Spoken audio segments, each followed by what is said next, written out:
धाकड़ खबर, बेखौफज़ुबां, बेबाक अंदाज। धाकड़ खबर के न्यूज़ रूम से मैं आपके साथ हूं अकरम रईस खान। क्या यूक्रेन में फंसे हुए भारतीय छात्रों में भी वोट तलाश रही है भाजपा? जी हां, ध्यान से सुनिए, गौर से सुनिए। क्या यूक्रेन में फंसे हुए भारतीय छात्रों में भी वोट तलाश रही है भारतीय जनता पार्टी?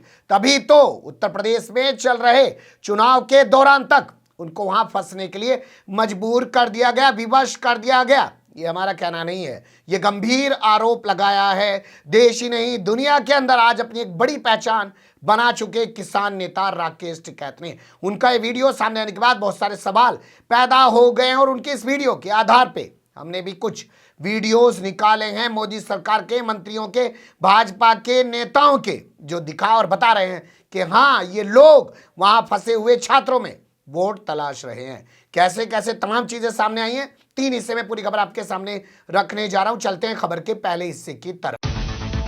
खबर के पहले हिस्से में आपके सामने राकेश टिकैत का वीडियो रखूं, उससे पहले ये खबर रखना चाहता हूं जो आज जनसत्ता पर छपी है। इस खबर में लिखा गया है कि रूस के राष्ट्रपति व्लादिमीर पुतिन ने हमारे प्रधानमंत्री यानी नरेंद्र मोदी से बात की फोन पर और उन्होंने बताया कि यूक्रेन भारतीय छात्रों को अगवा के तौर पर इस्तेमाल कर रहा है। जी हां, अगवा के तौर पर इस्तेमाल कर रहा है। यह खबर छपी, इसके बाद बाकायदा विदेश मंत्रालय ने सफाई दी। ये उसका आपके सामने रिकॉर्ड हम रख रहे हैं जो आया है, जिसमें कहा जा रहा है कि कोई भी भारतीय छात्र यूक्रेन में बंधक नहीं बनाया गया है। ये चीज ध्यान रखने लायक है कि रूस कह रहा है और ये इनकार कर रहे हैं। यूक्रेन क्या कर रहा है हमारे पास अभी कोई जानकारी नहीं है, लेकिन राकेश टिकैत ने इस पूरे घटनाक्रम को वोटों से जोड़ दिया है। उन्होंने कहा कि उत्तर प्रदेश में जब तक चुनाव चलता रहेगा तब तक रूस में छात्र फंसे रहेंगे, क्योंकि वहां फंसे हुए छात्रों में भी भारतीय जनता पार्टी को वोट नजर आ रहा है। तो यूक्रेन में जो छात्र हैं वो अभी तक आ जाने चाहिए थे?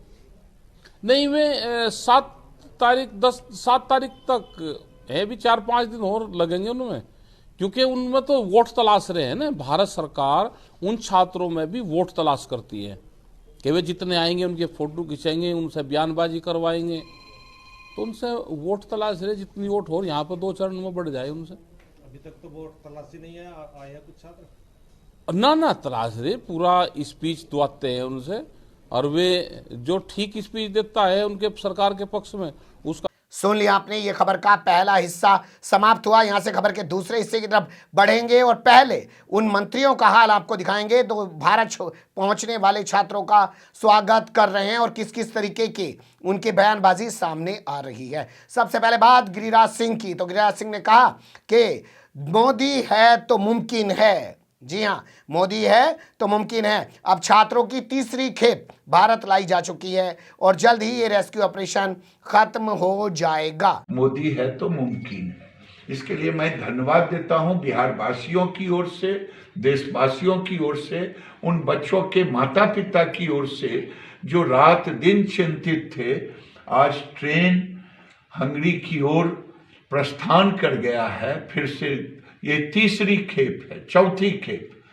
तो ये अब लगता है कि ये लास्ट रेस्क्यू हो। ध्यान से अगर आपने सुना हो तो गिरिराज सिंह ने कहा कि तीसरी खेप। क्या छात्र कोई सामान है, कोई वस्तु है? सोचिएगा किस मानसिकता के साथ ये बयान दिया गया। तीसरी खेप लाई जा रही है, खैर जैसे वो कोई हथियार हो, जैसे वो कोई औजार हो कि तीसरी खेप पहुंचने वाली है राफेल की या किसी और विमान की, जाने दीजिए। गजेंद्र सिंह शेखावत का हाल आपके सामने रख देते हैं, जो अपने आप को मुख्यमंत्री बनवाना चाहते हैं राजस्थान का। हालांकि वसुंधरा राजे सिंधिया उनको कामयाब नहीं होने दे रही है। वो कह रहे हैं छात्रों को संबोधित करते हुए कि देखो, बहुत सारे देशों के लोग आज भी वहां पे फंसे हुए हैं, लेकिन आपको नरेंद्र मोदी ने कैसे वहां से निकाल लिया है, इस बात को आपको ध्यान रखना है।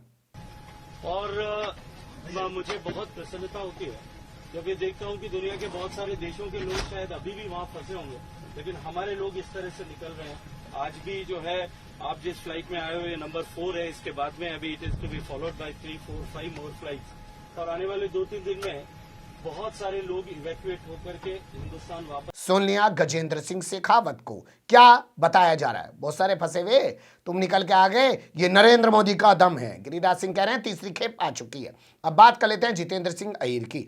तो जितेंद्र सिंह अहीर ने छात्रों को बताया है कि मोदी जी कितने परेशान हैं, पल पल अपडेट ले रहे हैं और आप लोगों के लिए कितने चिंतित हैं, क्या क्या कर रहे हैं। सुन लीजिए जितेंद्र सिंह अहीर को। भारत माता की, भारत माता की, भारत माता की। घर वापस लौटने पर और अपने देश हिंदुस्तान की धरती पर सुरक्षित वापस लौटने पर आप सबका बहुत बहुत स्वागत है, अभिनंदन है। और आपसे हमारे सबके लोकप्रिय प्रधानमंत्री श्री नरेंद्र मोदी जी के आदेश के अनुसार हम सब यहाँ पर उपस्थित हैं आपका अभिनंदन करने के लिए। और मैं आपसे ये बात भी साझा कर दूं कि प्रधानमंत्री निरंतर चिंता भी कर रहे हैं, एक एक मिनट की जानकारी भी प्राप्त कर रहे हैं, प्रत्येक सूचना उन तक पहुंच रही है। स्वयं वो स्थिति का आकलन करके हमारा मार्गदर्शन भी कर रहे हैं और ये उन्हीं की व्यवस्था के अनुसार सारी कार्रवाई हो रही है और वो सुनिश्चित कर रहे हैं कि एक व्यवस्था के अधीन एक एक करके ये फ्लाइट्स यहाँ पर आए और आपके लिए अपने घर तक पहुँचने तक की व्यवस्था की जाए। अब जब यहाँ से हम निकलेंगे। सुन लिया जितेंद्र सिंह अहीर को। सारे मंत्रियों के बयान जब आप सुनेंगे तो आपको लगेगा ये राजनीतिक फायदा उठाने के लिए उत्तर प्रदेश में चुनाव हैं और आखिरी 2 मरहलों का चुनाव बाकी रह गया। छठे चरण का मतदान हो रहा है, 7वें चरण का मतदान बाकी है। उसमें फायदा पहुंचाने के लिए वीडियो जबरन बनाए जा रहे हैं या बनवाए जा रहे हैं। अब आपके सामने स्मृति ईरानी का जो स्वागत कर रही हैं इंग्लिश में बोलकर और नारा भी लगवा रही हैं। Waiting with bated breath, so I would not take much of your time. Again, we are grateful that our prayers have been heard. You have shown exemplary courage in the most challenging of times. So I'm grateful for your resilience, for your courage and your patience. Welcome back. All of you, welcome back. Welcome back home. Bharat Mata ki Jai! भाई सबको अलग अलग दिखाना है ना, सबको अलग अलग बोलना है, सबको अलग अलग स्क्रिप्ट दी गई होगी, जो डायरेक्टर कहेगा वही प्ले करेंगे ना ये लोग। तो वही प्ले करते हुए कोई इंग्लिश में बोल रहा है, कोई हिंदी में बोल रहा है, कोई कुछ बात कर रहा है, कोई कुछ बात कर रहा है। अब बात कर लेते हैं जो मंत्री विदेश गए हुए हैं वो क्या कर रहे हैं। तो यहां मैं आपके सामने 2-3 वीडियो रखने जा रहा हूं, जिसमें सबसे पहला वीडियो वीके सिंह का, जो हमारी सेना के पूर्व प्रमुख रहे हैं, लेकिन 2014 में उन्होंने भारतीय जनता पार्टी के टिकट पर गाजियाबाद से चुनाव लड़ा। फुल फ्लैश मिनिस्टर नहीं बनाए गए, लेकिन मंत्री बनकर वो संतुष्ट रहे, स्वतंत्र प्रभार मंत्री। 2019 में भी गाजियाबाद से इन्होंने चुनाव लड़ा, जीत गए और इस बार भी इन्हें फुल फ्लैश मंत्री नहीं बनाया गया, इनको भी वहां भेजा गया है। तो ये छात्रों से पूछ रहे हैं, जो छात्र छात्राएं वहाँ खड़े हैं, और उसमें पूछते पूछते एक लड़की से जब पूछते हैं कहाँ की हो, कि वो बताती है गुड़गांव की हो, गुरुग्राम की हो, और जब वो अपना पता सही नहीं बता पाती है तो देखिए कैसे उसको एम्बैरेस करने की कोशिश कर रहे हैं। कहाँ से हो आप? MP। कहाँ पर? MP बहुत बड़ा भाई। इंदौर। इंदौरी है? उड़ीसा। कहाँ पर उड़ीसा में? भुवनेश्वर। कलकत्ता। पक्का? हाँ? चेन्नई। ओके माँ। नल्ला का। अभी तो आप किधर से हो? हरियाणा। कहाँ से हो? Kurukshetra. I met somebody from Kurukshetra there also in Gurdwara. I'm from Maharashtra, but I live in Gujarat. From Maharashtra. So Maharashtra का Porgi is staying in Gujarat. Lucknow. Lucknow. Good. Haryana. Gurgaon. Gurgaon. कहाँ पे रहते हो गुड़गांव में? Sector 105.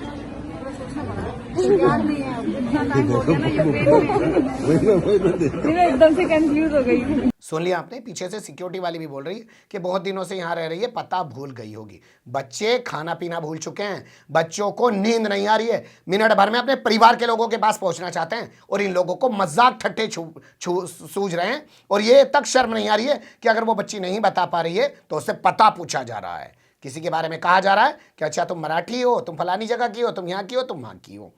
इसके अलावा दूसरा video भी इनका सामने आया है, जिसमें ये कह रहे हैं, समझा रहे हैं कि तुम जो दूसरों लोगों के बहकावे में आकर दूसरे देशों में भाग रहे थे तो क्या सोच रहे थे वहां तुम्हें कुछ मिल जाएगा, वहां बोझा ढोते फिरते।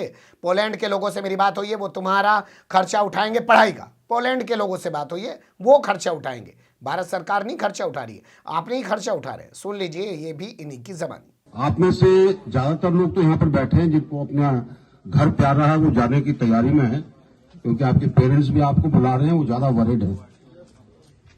कुछ लोग ऐसे हैं जिनको कोई लोग कुछ उल्टी सीख पढ़ा देते हैं, वो सोच रहे हैं कि हम किसी और देश में चले जाएंगे तो शायद वहां पे कोई नौकरी मिलेगी, कुछ नहीं मिलने वाला। ठीक। और एक चीज को याद रखिए कि अगर आपकी पढ़ाई पूरी नहीं हुई, पोलैंड के जितने भी लोगों से मैं मिला हूं वो कह रहे हैं कि हम जितने भी बच्चे यूक्रेन में थे उनकी पढ़ाई कराने का जिम्मा लेते हैं।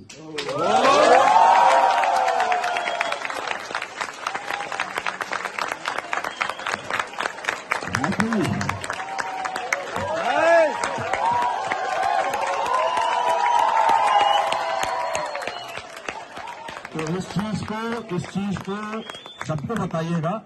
इधर उधर धक्के खाने की जरूरत नहीं है। कुछ लोग सोच रहे हैं कि जर्मनी चले जाओ, वहां पे पता नहीं बोझा ढोने का काम मिल जाएगा, कुछ पैसे कम जाएगा, ऐसा कुछ नहीं होने वाला। It is better. कुल मिला के तमाम जो कोशिशें हैं वो ये दिखाने बताने की कोशिशें हैं कि हम एहसान कर रहे हैं, हम एहसान कर रहे हैं छात्रों पे। ये एहसान कर रही है सरकार। कल को ये भी कहने लग जाएंगे नरेंद्र मोदी की तरह कि देखो वो माँ कह रही है, बुजुर्ग माँ, कि उसने मोदी का नमक खाया है। ये भी कहेंगे देखो इन बच्चों ने जो है मोदी का नमक खाया है और मोदी ने इनको खाना खिलाया और यहाँ तक लेके आए हैं। खैर, अब आपके सामने बात कर लेते हैं ज्योतिरादित्य सिंधिया की। तो ज्योतिरादित्य सिंधिया एक सोई हुई बच्ची को जगा रहे हैं और फिर कह रहे हैं अच्छा लंबी नींद सो गई थी। सो कौन पा रहा होगा वहाँ, समझिएगा और सोचिएगा और इस वीडियो को गौर से देखिएगा। और आप दोनों आप अच्छे से सो रही थी, मैंने डिस्टर्ब कर दिया आपको। कहाँ से आई? दिल्ली। मराठी बोल रहे का तुम्ही? काय नाव तुमचं? पुणे तुम्हाला घर आहे बघा। हां, वानवडीमध्ये आमची छत्री आहे, तुम्हाला माहिती आहे? माझी माझे पूर्वज काय करतात होते? ओडिशामध्ये शिक्षक झाले, वडील जवळ मोठी झाली, आई बाबा जवळ मोठी झाली। तो आप लोग चिंता मत करना, मैं अभी पहुंचा हूँ दिल्ली से। जब तक आप सब लोगों को रवाना करूँ नहीं, ठीक है? आज एक फ्लाइट जा रही है, मेरी वाली फ्लाइट, कल 4 फ्लाइट आ रही है। तो 1000 बच्चों को हम लोग कर दें, ठीक है? मैं एयरपोर्ट पे ही आऊँगा, सबको मैं स्वयं से। प्रधानमंत्री जी ने हमारे उनको भेजा है, 4 मंत्रियों को 4 दोस्त, वही डटे रहना है जब तक हर एक हमारा बच्चा सुरक्षित वापस रखना है। बिल्कुल चिंता मत करो, कोई भी जरूरत पड़ेगी वहाँ तो मुझे जरूर बताना। खाने वाने का इंतजाम है सर? अभी कोई डिस्ट्रीब्यूट करके गया इंडियन फूड तक अब रशिया का नंबर है हमारे पास, तो कोई बात होगी तो फोन करेगा। मैं ख्याल रखता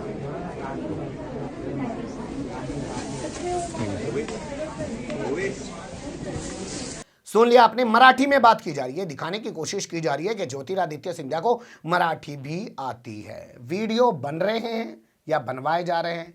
अब वो वीडियो का क्या करें जो खुद छात्र वायरल कर रहे हैं और वहाँ फंसे हुए हैं और वहाँ उन्हें जान बचाना मुश्किल हो गया है। और आप ही जानते हैं कि अब 2 छात्रों की मौत हो चुकी है। पहले जहाँ कर्नाटक के नवीन शेखरप्पा की मौत हो गई थी, वहीं अब पंजाब के चंदन जिंदल की मौत हो चुकी है। लेकिन ये लोग माहौल बना रहे हैं ताकि सत्ता हथिया सके और इन छात्रों के जरिए, राकेश टिकैत सही कह रहे हैं, कि वोट हासिल कर सकें। आप लोग भी कुछ सोचिएगा, तय कीजिएगा, जो भी अच्छा बुरा लगे कमेंट्स के रूप में अपनी राय जरूर दीजिएगा। खबर को लाइक कर सकते हैं, चैनल को सब्सक्राइब कर सकते हैं, ज़्यादा से ज़्यादा हमारी खबरों को शेयर कर सकते हैं। फिर ऐसे ही किसी सुलगते हुए या उलझते मुद्दे लेकर मैं आपके सामने होऊंगा हाजिर।